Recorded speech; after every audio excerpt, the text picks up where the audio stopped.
خطبہ حجۃ الوداع، جس کا نام حجۃ الوداع اس وجہ سے رکھا گیا، اس کے بعد اللہ کی نبی صلی اللہ علیہ وسلم دنیا سے چلی گئی، اور یہ وہ حج تھا جس میں رسول اللہ صلی اللہ علیہ وسلم نے صحابہ کرام کو خطبہ دیا، اور خطبے کے درمیان اللہ کی نبی صلی اللہ علیہ وسلم اپنے اصحاب سے پوچھتی ہے، قد بلغت، حل بلغت، کیا میں نے تمہیں پیغام پہنچایا؟ صحابہ کرام کہتے تھے نعم یا رسول اللہ۔ یہ خطبہ جب رسول اللہ صلی اللہ علیہ وسلم خطبہ حجۃ الوداع سے واپس جا رہے تھے 18 ذی الحجہ 10 ہجری میں، اس کے موقع پر ایک واقعہ پیش آیا ہے جو آج کے دور میں اس پر مبحث ہو رہی ہے۔ حجۃ الوداع سے رسول اللہ صلی اللہ علیہ وسلم مدینہ جا رہا تھا، شدید گرمی تھا، جحفہ کے قریب ایک تالاب تھا جس کو اصحاب کرام سے نقل کیا گیا ہے عید غدیر خم کے نام سے، غدیر خم۔ تو آج اس غدیر خم کو ایک رواج دیا گیا ہے۔ رسول اللہ علیہ الصلاۃ والسلام کو ایک اعتراض رسول اللہ علیہ السلام کے کانوں میں آیا۔ نبی علیہ الصلاۃ والسلام نے حضرت علی کو یمن بھیجا اصولی کے لیے، زکوٰۃ کی اصولی کے لیے، تو یمن کے لوگوں نے حضرت علی پر اعتراضات کی کہ علی رضی اللہ تعالیٰ عنہ نے سختی کیا۔ رسول اللہ علیہ الصلاۃ والسلام کو جب یہ پتہ چلا غدیر خم پر، نبی علیہ الصلاۃ والسلام نے وہاں پر ایک خطبہ دیا، اور خطبہ کیا تھا، اس کا پس منظر کیا ہے، اس کے آگے اختلاف کیا ہے، ان الفاظ پہ میری بات ہے۔ زید بن ارقم یہ ساری روایت سن لیجیے۔ پھر حضرت علی رضی اللہ تعالیٰ عنہ اور 7ویں صدی سے جو اختلاف مسلمانوں میں آ رہا ہے، اس اختلاف پہ میں نے ایک نقطۂ نظر پیش کرنا ہے۔ خلفائے اربعہ جس کے بارے میں، یعنی سارے صحابہ کرام جو سوالاک صحابہ کرام ہیں، ان سارے صحابہ کرام کے بارے میں ہمارا وہ عقیدہ ہے جو قرآن سورۃ الفتح کے آخری آیات میں رب العالمین نے بیان فرمایا ہے، رحماء بینہم، ایک دوسرے پر رحم کرنے والے لوگ، وہ ہمارا عقیدہ ہے۔ لیکن جو روایت آج کے دور میں بحث اس پہ چل رہا ہے، میرے نبی کی کتنے احادیث ہے کہ عیدی کتنے ہیں؟ 2 ہے۔ عید غدیر خم، اس کے بارے میں کسی صحابی سے بھی نقل نہیں ہے کہ اس دن پہ عید منایا جائے۔ یہ ایک اسلام کے اندر ایک چیز کو اندر داخل کرنا ہی ہے، اور صحابہ کرام سے غداوت ہے، اور کیوں نہیں ہوگی؟ ہمارے علماء کرام یہی بات کرتے تھے لوگوں کو، ہر کسی کو مت سننا، ہر کسی کے پیچھے نہیں چلنا۔ لیکن کسی نے مانا نہیں مانا، اچھا یہ مولوی کہتے کسی کو نہیں سنو، کسی کو نہیں سنو۔ ایک ہمارے اکابرین میں منظور احمد نے ایک بات کہی تھی، کسی نے عالم کے پیچھے بولا تو ان سے پوچھ لو کب قادیانی بن گیا، تم کب سے قادیانی بن گیا ہے؟ میرے ذہن میں خیال آیا کہ شاید یہ علماء کے اپنے ایک گیم ہوں گے عزت کے لیے، میرے ذہن میں جو خود مولوی ہو، پھر جو مرزائیوں کا خلیفہ ہے، وہ خلیفہ مانتے، اس کے ایک 39 منٹ بیان میں 200 سے زائد بار مولوی مولوی مولوی مولوی مولوی مولوی، صرف یہی لفظ آیا، مولوی مولوی مولوی مولوی مولوی مولوی۔ مولویوں سے آپ کا کیا کام؟ ختم نبوت کے عقیدے کے لیے ابو بکر کے زمانے میں حارثہ ابن زید نے جہاد کیا۔ ختم نبوت کا عقیدہ تو صحابہ کا تھا، لیکن اگر صحابہ کا نام لیا تو مرزائی دنیا کی جس خطے میں بھی ہوں وہاں ان کے سر تن سے جدا ہو جائے گا اگر صحابی کے نام پر اعتراض کیا۔ یہ تو سوالاک صحابہ کرام کا عقیدہ تھا۔ مرزا قادیانی کے آنے تک جب انہوں نے نبوت کا دعویٰ کیا، اس وقت تک سب مسلمانوں کا ایک ہی یہی عقیدہ تھا۔ لیکن اگر قادیانی کو آپ بھی سنیں گے نا، وہ بھی مولویوں کے پیچھے بولیں گے۔ کیوں؟ جب مولوی کے پیچھے بات کیا تو قادیانی صاحب وہ بڑا بن گیا اور مولوی حقیر و ذلیل بن گیا. تو قادیانی اب بھی اپنے بیانات میں صرف لفظی مولوی پر انگلی اٹھاتے، کسی اور طبقہ پر آج تک انگلی نہیں اٹھایا.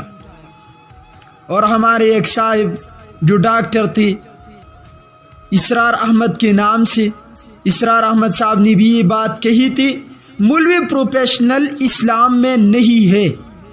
پروفیشنل کا معنی کیا ہے؟ لوگ یہ معنی نہیں سمجھتے لیکن نقل اتارتے ہیں. جیسا پٹھانوں میں ایک ہے بنیر کے علاقے میں عبد الغفار کے نام سے، جس پر مجھے ایک چٹھی آئی ایک پروگرام کے اندر، اور وہاں میں نے ان کے وہ پٹائی کی. انشاءاللہ تاریخ بھی یاد رکھیں گا، لیکن اگر کسی کے کان تک وہ بات جائے. اس نے بھی کچھ دن پہلے ایک ویڈیو ریکارڈ کی اور ویڈیو میں کہتے ہیں مولوی پروفیشنل دنیا میں نہیں ہے. پروفیشنل کا معنی کیا ہے؟ پروفیشنل کا معنی ہے مہارت رکھنے والا. اچھا، مولوی پروفیشنل ایک ماہر پروفیشنل اگر اسلام میں نہیں ہے تو امیر المومنین خلیفہ عمر کے تاریخ کو اٹھا لو. ہر کسی کو دین بیان کرنے کی اجازت بھی اسلام میں نہیں ہے. اگر وہ ڈاکٹر ہے اور ان کو سند نہیں ملا، اس کو دین بیان کرنے کی اجازت نہیں. اگر وہ کوئی اور چیز ہے، اس کو بھی دین اسلام بیان کرنے کی اجازت نہیں ہے. یہی فیصلہ ہے خلیفہ بلا فصل خلیفہ ثانی امیر المومنین عمر فاروق رضی اللہ تعالیٰ عنہ کا. اب میں خلیفہ امیر المومنین عمر کی تاریخ کو اٹھا کر آپ سے پوچھ رہا ہوں، عراق میں جب خوارج نے رات کے وقت مجلس لگائی اور اس مجلس میں وہ خوارج قرآن بیان کرتے تھے، یقولون من قول خیر البریہ، قرآن اور حدیث سے باتیں کرتے تھے. امیر المؤمنین کو ایک خط آیا گورنر کے طرف سے، امیر المؤمنین یہاں کچھ لوگ جمع ہوتے ہیں اور دین بیان کرتے ہیں رات کے وقت. امیر المؤمنین نے خود ان کو سزا دی، ان کے امیر کو سزا دی. تجھے کسی نے اجازت دی کہ اسلام کی یہ قرآن اور حدیث بیان کرو؟ رات کے وقت مجلس لگا کر قرآن سنت کو بیان کرو. اب آؤ امیر المومنین کا فیصلہ مانتے ہیں ڈاکٹر اسرار کا. کسی کو اجازت ہے اس بات کی؟ مولوی پروفیشنل کا مطلب جو آپ کہتے ہیں، چل جی ہم نے چیلنج بھی اس وقت دیا تھا، آپ کیمرے کے سامنے دیکھ کر مجھے نماز کا ترجمہ سکھائے، دیکھ کر مجھے قرآن مجید کا ترجمہ کرے، سامنے تفسیر رکھ کر کسی ڈاکٹر نے لکھا ہے اسے بیان کرتے. اور یہ قرآن کا ترجمہ نہیں ہے، یہ خوارج کی صفت ہے. رسول اللہ علیہ الصلوۃ والسلام نے خوارج کی یہ ایک جو ان کا اصل علامت ہے وہ کیا ہوں گی؟ احداث الاسنان، نوجوان ان کی پیچھے چلیں گے، نوجوان طبقہ اٹھائیں گے. سفہاء الاحلام، ایسی بے وقوف ہوں گے کہ امیر المومنین کا فیصلہ توڑ کر اس دور کے ایک ڈاکٹر کے فیصلے کے پیچھے چلے جائیں گے، ایک انجینئر ایک ریسرچر کی پیچھے چلے جائیں گے. یہ خوارج کی علامت ہے جس کے بارے میں اللہ کے نبی نے فرمایا اگر میں نے ان کو اپنے زمانے میں پایا میں ان کے سر جدا کروں گا، میں ان کو ایسی موت دوں گا جو عاد اور سمود کا انجام ہوا. راستے میں پڑے تھے، بدبو آتی تھی، کسی کو اجازت نہیں تھی اٹھانے کا، ایسی مردار کروں گا ان لوگوں کو. یہ میں رسول اللہ علیہ السلام سے پیش کر رہا ہوں، اپنے طرف سے نہیں. میرے نبی نے یہی فرمایا جب قرآن کا ترجمہ خوارج کریں گے اپنے عقل و فہم سے کریں گے. قرآن حدیث کا جو فہم میرے اصحاب اور میری سنت میں ہے اس کو چھوڑ کر اپنے فہم سے قرآن سنت کا ترجمہ کریں گے، یہ خارجی ہے، اس کو میں خود اپنے ہاتھوں سے قتل کروں گا. نبی نے ایک فضیلت بیان کی، اگر کسی نے خوارج کو مارا وہ بھی بہتر، خوارج نے تلوار اٹھا کر اس کو مارا یہ بھی بہتر. اب بات کرتے ہیں نا ایک ڈاکٹر کے پیچھے چل کر. اب میں مولوی پروفیشنل پر صرف ایک لفظ کہتا ہوں، مولوی پروفیشنل کو ہٹا دو. خدا کی قسم کل قادیانی آپ کے علاقے میں آپ کی اپنے دین کا نشر کریں گا. قادیانی کو خود کہتے تھے جب مولوی مقابلے میں آتا کہتے تھے یہ مولوی ہمارا پیچھا نہیں چھوڑتا. ایک ایسا بھی ایک آدمی ہے جو اس پٹھانوں میں ان کا نام بہت بلند ہے، الو پر ہے، اونچا ہے ان کا نام، وہ بھی غلط تشریح قرآن حدیث کا کرتے تھے. جب مولوی مقابلے میں آیا تو کہتا تھا یہ مولوی لوگ ہمیں نہیں چھوڑتے. تو یہ مولوی پروفیشنل کو ہٹا دو. یہ بات جو لوگ کرتے ہیں نا، قادیانیوں کو، اہل سنت سے لوگوں کو ہٹاتے ہیں، قادیانوں کو راستہ کھولتے ہیں، اسلام سے کچڑی عقیدہ بناتے ہیں، اسلام میں ایک کچڑی فرقہ بناتی ہے. میں نے کہا نہ جھگڑا، نہ شور، نہ غلط بات. میں آپ کے پاس آؤں گا، آپ کو 5000 روپے ایک دن کا دوں گا، صرف 2 گھنٹے میرے ساتھ میرے پاس یا آئی، میں آپ کو آپ کا جتنا خرچہ ہوگا وہ بھی دوں گا. میں آؤں گا پھر بھی خرچہ دوں گا، لیکن صرف عوام کے سامنے آپ کی حقیقت میں واضح کرنا چاہتا ہوں. اور پھر کل روئیں گے یہ لوگ، لیکن وقت پھر ہاتھ میں نہیں آئے گا.